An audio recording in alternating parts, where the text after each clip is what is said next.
Well, it was brought to my attention that some people may not know what an incense bottle is whenever I mention making an incense bottle.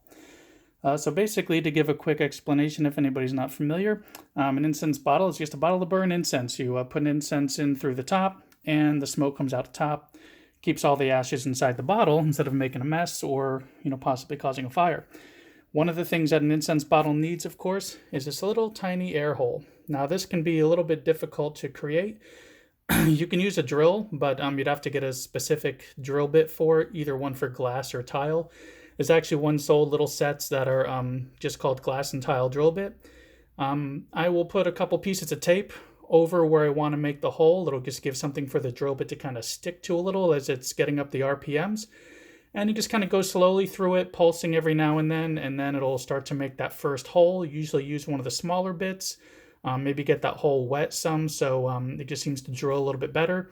Move on to a larger drill bit until you're able to do a little hole at the bottom about the size of a pencil.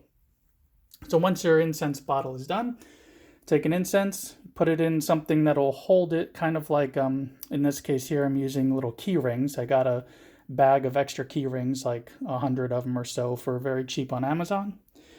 You light your incense just like you would any other way. There's really nothing special. It's called fire. We've been doing this for a pretty long time.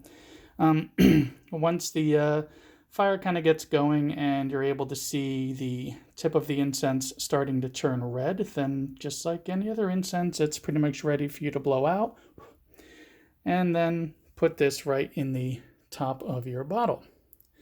So what's going to happen now, this is a bottle that I made out of a wine called Intrinsic. I basically just saved the label that they had of this woman dancing to make my incense bottle. But anyway, so what's going to happen now is as the incense burns down, the smoke is just going to come out the top of that bottle. All the ashes will pile up at the bottom. That's why when you make your hole, you want to give it a little bit of space there so it can build up those ashes. You could burn quite a bit before you need to empty everything out in the trash. Just make sure, of course, that it's been a long time since the incense burned out. And that way what you're dumping in the trash won't cause a fire.